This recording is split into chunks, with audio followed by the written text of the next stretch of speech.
Welcome to the Middlesex Moments radio show. I'm Anna Wasesha, president of Middlesex Community College right here in Middletown, Connecticut. And we have something really special happening here on September 21st, which is the autumnal equinox, the way I count the calendar days passing in the fall. Even night, even day, right? Mm-hmm. And it will be the grand opening of our Magic Food Bus. My guests today are Sarah Lombardo, who's a student in the Human Services program, and Judith Felton, who is the coordinator, program director, major domo of the Human Services program here at Middlesex. And it has really been the engine driving the effort to get a food bus here on our campus. So anybody out there listening to this radio program who's interested in what's called food insecurity, but what really means people who don't have enough food to eat, for those lay people who experience themselves or know people who experience a shortage of good and nutritional food for themselves or their family, is welcome to donate food to the college or to help with the Magic Food Bus in other ways, and certainly to come to the grand opening on September 21st. So with that incredibly long introduction, let me turn it over to Judith Felton to talk about how we ended up with a Magic Food Bus in the first place. It's a question I ask myself almost every day these days, but thank you, and I'm really happy to sort of do this shout out about the Magic Food Bus. About a year ago, this past August, I was at a meeting at one of our sister community colleges, Norwalk Community College, and at that meeting, they were pridefully talking about their food pantry that they had just opened. And so we were able to get a tour of it, and I remember very clearly coming back that day from my trip to Norwalk and walking into President Anna's office and saying, we need this. And the impact of food insecurity on campus, and I think this is a surprise to many people, how many college students are food insecure, which is defined as the lack of nutritional food. And that students, not only at community colleges, but even at four-year colleges and private colleges, the ability to buy food is a problem for them. 52% of community college students are food insecure, according to a recent study of the University of Wisconsin in Madison. 14.5% of American households are food insecure, which means that college students, the rate is nearly 4 times higher. And we know from research, and we know just from common sense, that if students are hungry, their ability to study, their ability to even want to come to school is going to be compromised. And it impacts retention rates because students will choose to get another job in order to put food on the table rather than going to school. So for all these reasons, we started a conversation about how to address this challenge of food insecurity for our college students. We are a small college. We are a very tight-knit college in terms of space. And so as we initially started talking about where could we put a food pantry, it was really our president's idea about getting a bus. And that was a really, really fun idea. And then being a product of the 60s, we started talking about magic buses, and then we came up with this notion of a Magic Food Bus. So that's kind of the background of it. And since then, we've been putting so much energy into how to make this be a success. So we have to take a break. It happens. The time goes by way too fast. When we come back, we'll talk some more about the Magic Food Bus here at Middlesex Community College. Well, we're back to the Middlesex Moments radio show, and I'm Anna Wasesha, and I'm here today with Judith Felton and Sarah Lombardo. It's such a beautiful name, Sarah Lombardo. Thank you. Rolls off the tongue. So you're the student intern and the lieutenant with the Food Bus Project with Professor Felton. So tell me in the listening audience, why did you even want to do this, and what are you doing? What does that mean to be an intern? Well, thank you, President Anna. I am so fortunate to be here. I met Professor Felton last semester, and it was just a natural calling for me to want to be involved with the Magic Food Bus. She approached me. I needed to do an internship, and I'm thankful I needed to do it because it's been a great opportunity. So as part of my learning experience, after graduating last spring with my general studies degree, I'm back earning my human services degree. And as a part of that, the internship is a great opportunity for me to experience what it's really about to be in human services. So with the Magic Food Bus, what I've been doing is trying to be professors' go-to person and do whatever we can to get the word out. So an important thing for us, of course, is need for volunteers as well as food contributions. We have 4 different collection boxes at the moment throughout campus where we are collecting food items, so we're open to whatever anyone can bring. I'm always happy to pick up food items as well if someone needs me to transport it in any way, as well as cash contributions are always great too for us. Seems like when you start up a food pantry, which is probably, as Professor Felton is learning, a lot bigger once you get into the details of it, that it's the ultimate kind of networking experience, because you're networking with people who have surplus food, who want to donate it, and then you're going to be networking with people who are going to have to receive food or select food and then make use of it somehow. The data, of course, shows that students at the college level are food insecure, but there's also learning how to cook, right? I mean, that's a piece of it, right? Learning how to put that food together to make it something that would feed their family. So have you anticipated, if you think forward like 2 or 3 or 4 months from now? I would love to have recipes, for different items, especially items we have overflow, go-to suggestions. In Norwalk Community College, the employee that works for their food pantry actually showed me her couponing binder. So she's on another level as far as what you can do to help individuals stretch their money. So as far as getting the food and then what you can do with it, and then other ways to stretch the dollars that you have. So it's pretty exciting. Those are the kinds of coupons you get in the newspaper? Well, she has gone so far as to contact local grocery stores and ask for their overabundance of newspapers, so she'll take their coupons. And she bought probably, I would say, $150 worth of items for like $10. So as what we've seen on the couponing TV show, if anyone's seen it, she really has mastered it. It's pretty cool. Wow. So to that point, I have another student who I call the Olympian of coupon saving, and she approached me yesterday and wants to be a help with the Magic Food Bus in terms of donating coupons and organizing them, and so we're sort of going in that direction also. And that was very delightful to have this student approach me and say this is how she wanted to help, and she will bring stuff in that she's paid nothing for, all because of coupons. It's just amazing. Maybe she could give a workshop. Well, I asked her if she would. Yeah, I said, well, let's see about at some point having a little form and you could give a little workshop on it. Maybe we would all go. I would go. Yeah, I'll go and see what she does. Takes an enormous amount of patience, but yeah, so I think that's a really good idea. It must. I think on the program, the one I don't, it's not that I've watched it multiple times, but that people actually get money back. Sometimes. Or pay next to nothing. Yeah. It's amazing. It really is. Yeah. It sounds to me like a part-time job, but if we can benefit in some way, and I think it's important in this day and age for everyone to be aware of ways we can save money and stretch our dollar. So Sarah speaks to, when we were writing grants for the bus, that part of our rationale, in addition to just addressing food insecurity, was also that we wanted to create leaders on campus so that we would use interns and help develop. I mean, Sarah in some ways is learning what, as I am too, is learning what it means to be somewhat entrepreneurial, a startup project, which again, as you go into the field of human services, so many of the programs we see at one time didn't exist, and somebody had an idea. And then I'm thinking of Beat the Street in Meriden.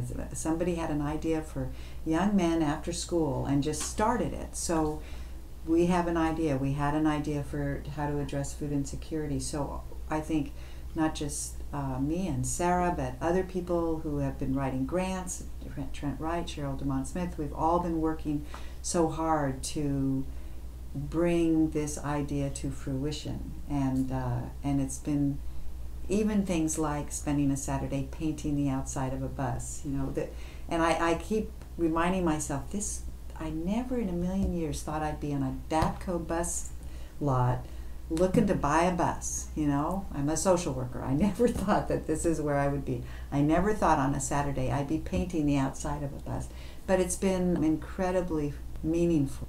Rewarding is not the word I want, but it's certainly been meaningful, and I hope that the meaning continues to be there. Well, I think a piece of that is, to some degree, you're volunteering your time, but you're certainly using your what we might think of as free time, to be with others, to work on something that is important for the common good, and it does lift you up. That's right. It really and it does lift you, and that's certainly what, in our commitment to civic engagement on campus, that's really what we're hoping to encourage, that doing something for the greater good really contributes to the sense of being a whole human being. And so, as Sarah helps to recruit volunteers, just keep trying to think, this is what we're doing. We're contributing to someone's sense of fullness as they volunteer, while also helping to make someone's tummy full at the same time. I'm imagining all kinds of really great projects that you can get engaged in. Because, first of all, right now you're dealing with non-perishable foods. But it's been a long time since I was active in the food movement, but I remember hearing over and over again that it's not that we don't have enough food to feed the people in the world, it's the distribution system, and of course the cost is an element to that. So there's this, seasonality of perishable food. We did one project when I was in Minnesota where we did gleaning. Right, so it turns out that when you have a stalk of corn, and the fields here are much smaller than they are in Minnesota, but if you have a stalk of corn, you have a primary cob, which is the one you see in the grocery store. And the secondary one they don't pick because it's small and people don't really want it. But every stalk has that, and so we went out and picked all of that and gave it all away. So you could have a giant corn cob fest, a harvest fest, a boil. A boil is a New England thing, right? Yeah. Let me just, before I forget about the volunteers, the students might volunteer, staff and faculty might volunteer, but if there are individuals in the community or especially kind of committed to thinking about making a difference with food insecurity, could they also volunteer? Of course. Anyone that is interested, and it is such a great cause that we would love to have everyone from the college as well as the community in Middletown or anywhere else. So we'll come back to this because I want to repeat this, but let's say somebody's interested in helping, donating, getting involved in some way. Who do they contact? How do they do it? At this point, they would contact me, Judith Felton, jfelton at mxcc.edu. But we are going to have a presence on the website, and we're working with Professor Sapia and some of his students in terms of getting a virtual way of being able to register online to volunteer. So we're in that process. We're actually going to have a conference call with Norwalk sometime next week so we don't have to repeat the wheel on that. But currently, at this point in time, if people are interested in donating food, volunteering, then they should contact me. And it's JFELTON. Yeah, JF as in Frank, ELTON. Right. At mxcc.edu. Thank you. Thanks. So, so there's the exterior of the bus, which is painted these very cool colors now. This was a party bus, and so there's an interior, and that's where all the food's going to go. So you might want to talk, Professor Felton, about how the interior got kind of retrofitted and kind of left in its original state. That's right. So I did want to talk about some of the amazing partners that have been with us in this journey, and one amazing partner is Vinyl Technical High School. And we bought the bus, we took it over to Vinyl. I'm not sure even how it got there. That's why I keep thinking that this Magic Food Bus really is magical. But the students last spring worked on revamping the inside of the bus. The bus was a party bus. It still does in some cases, had red vinyl seats. It really did look like a place Elvis lived. And those students went in, ripped things out. They came up with design. So their students who were focusing on architecture, they came up with a design, and then the more bricks and mortar students came up with putting the shelves in. Vinyl Tech had shelves, probably from something else they'd retrofitted that we could use. So that was a donation of sorts. So they did a great job, and it was just, and they sanded down the outside of the bus. There had been this big shark mouth on the bus, and they sanded that down. So they did great work, and it felt really good to partner with Vinyl Tech. And obviously when I would go over there, I would say, you should come to Middlesex to school, so we tried to partner in that way too. I wanted everyone to major in human services. But so that was done. Then the bus was transported up to Middlesex, and in the process some of the shelves have fallen down. So the students are coming back any day now to fix that, and after the ribbon cutting they'll put in even more shelves. So it's been great in that regard. We've also been able to partner with Amazing Grace Food Pantry under the auspices of St. Vincent de Paul of Middletown, and Kathleen Kelly has been wonderful and just sort of sitting down with us, and a number of times with me and recently with Sarah and me, and sitting down and talking about what are the things you need to keep in mind when running a food pantry. I'm sure, yeah, there's a lot to learn. She's been very helpful. And so let's yes, take a break right here, and then when we come back, we'll talk about there's a lot to learn. We'll be right back. Well, we're back to the last segment of the Middlesex Moments radio show, the shortest 11 minutes I've ever experienced week to week, hosting this radio program on WLIS WMRD. So a shout out to all the listeners who tune in the radio and listen to these two channels and hear these amazing stories about what's going on at Middlesex. Right before the break, I was closing out the conversation I was having with Judith about the learning that goes into this and the connecting. I had spoken with Sarah earlier about how it's really the ultimate networking experience. Mm-hmm. So in addition to Vinyl Tech, and you are so connected with this community anyway, who have been some of your other partners? So mentioning Amazing Grace and St. Vincent de Paul, who wrote letters of support.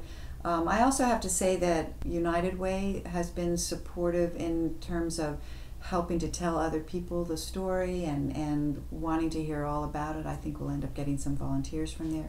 But we've also had grant funders that have been really supportive. So the Community Foundation of Middlesex County provided a grant to us that has really enabled us to get this off the ground. Newman's Own Foundation has been a funder. The City of Middletown's Community Block Grant has been a funder. The Atkins Memorial Trust Fund has been a funder, Bank of America. So we've had a lot of support from grantors, and we would not have been able to get as far as we've gotten at this point without that support. I set up a line item in our foundation budget last year, and so we've also received a lot of monetary donations from faculty, from staff, from, I have to say, my brothers and sisters, so people, once they heard about it, donated money. And again, if anyone out there wants to give a monetary donation, they would just write a check to the foundation and then specify Magic Food Bus. So that's been very helpful. And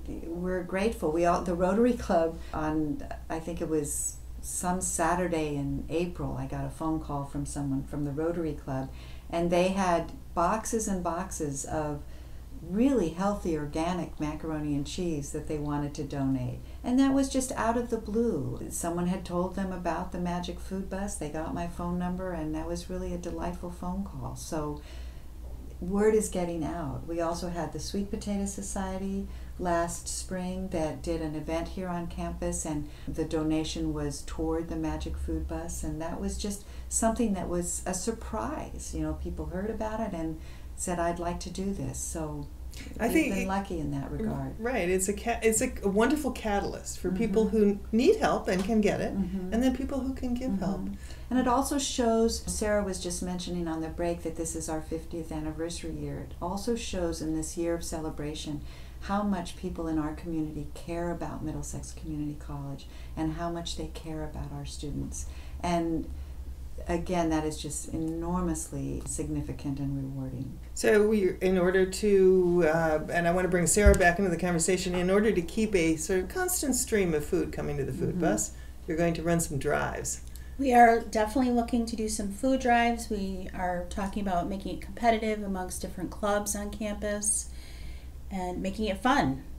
Food drives are important, but it's also a great way for everyone to get involved and help out. And we might have drives that are specific in nature. So the Amazing Grace Food Pantry gave us gobs of peanut butter last week. So we really don't need peanut butter, but we might need tuna fish, or we might need diapers, or, we have to wait and see. But if this is like an Elvis bus, I was trying to think. I think he had peanut butter, bananas, and bacon. I think that sounds familiar. Yeah, that was his favorite sandwich. So you're a third of the way there. Yeah, exactly. Yeah. We'll also have a grab and go section on the bus. So for students who might not need to take food home to the table, but they might be hungry in the middle of the day, they'll be allotted, one item grab and go.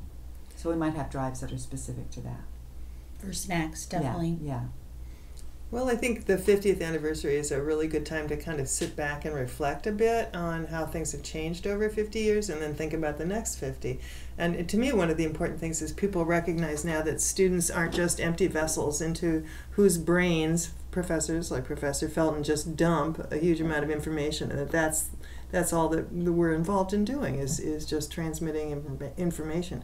But instead, we're whole human beings, and one element that you're addressing in a beautiful way is the fact that we all need food to fuel our brains, and also to help us be healthy. So in the end, it's a healthy community initiative when you think about it. Yeah, that's right. Right, and my hero is George McGovern, who famously, I think he only carried one state when he ran for president in 1972. So he kind of did a belly flop there, but he was instrumental in the school lunch program, and he worked on world hunger issues most of his life. And he said at a meeting I was at where he gave a brilliant talk, if you don't think hunger is an issue, you should try going without food for 24 hours or 48 hours. That's a great statement. It will be the only thing you can think about is where you're going to get your next meal. Yeah. Right. Yeah, and I never forgot that. I mean, you can picture that. And when I'm late for lunch, that's all I can think about. It's hard to focus my attention on something else when I'm really hungry. So this is really important work, and it's work that will benefit the community here. This is a project for the students and the faculty and staff. That's right. So this is the food pantry or the food bus will be available for students and staff of Middlesex Community College. There's no eligibility requirements. All you have to do is show a student ID or a staff ID.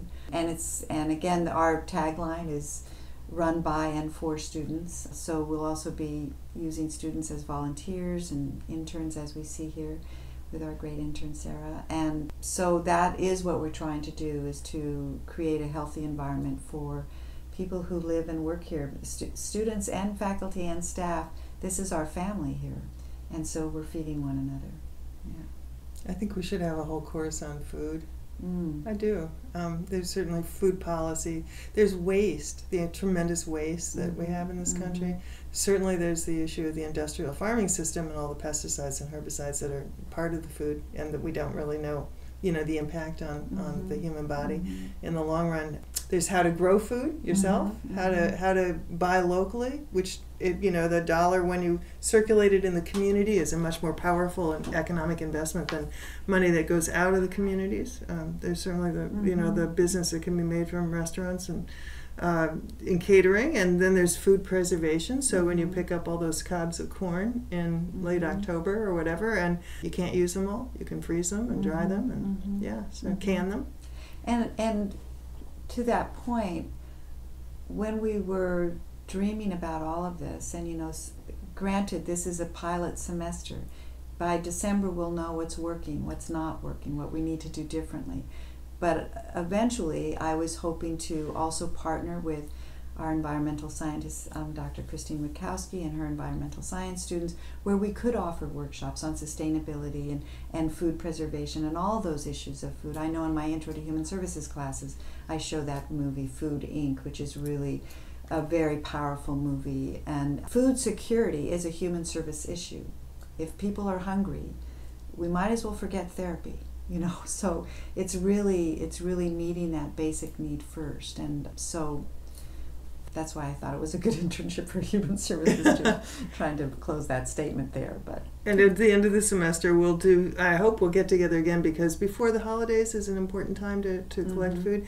And then we can talk about looking backwards, how the semester has gone and what you might change and what you've learned, Sarah. I would love to do that. Yeah, that sounds good to me. It. Thank you. So again, I want to always repeat to the listeners that, first of all, the community college here, Middlesex Community College, is your college. We are the college of our community. You're always welcome here. Our library is a great resource. We have beautiful grounds. And volunteers can help with this project by donating food, donating time, donating money, whatever they want to donate. With time, what is it? Is treasure? Help me with this. Time, treasure, and talent. Talent. Yes, right. So the 3 T's. And to figure out how to make that happen, they should contact you, Judith. And that is Judith Felton. But my email is jfelton@mxcc.edu. And for those of you who are just coming over to the campus for whatever reason, and you see this giant silver bus in the parking lot, green and blue and purple. Yeah. That's the food pantry. Yeah. And it's a really tangible example of this community reaching out to the community, this community college reaching out to the community, but also making sure that our community is healthy and whole. So Thanks so much for both of Thank you, you. to Thank both you. of you. Nice Thank to meet you, Sarah. Nice to meet you too. And anybody who's listening to the program and wants to learn more about Middlesex Community College can find us online in the World Wide Web at, I was going to say www, but that dates me. We don't need that anymore, at mxcc.edu. So check us out. And thanks for joining us today. I'm wishing you all a very good day.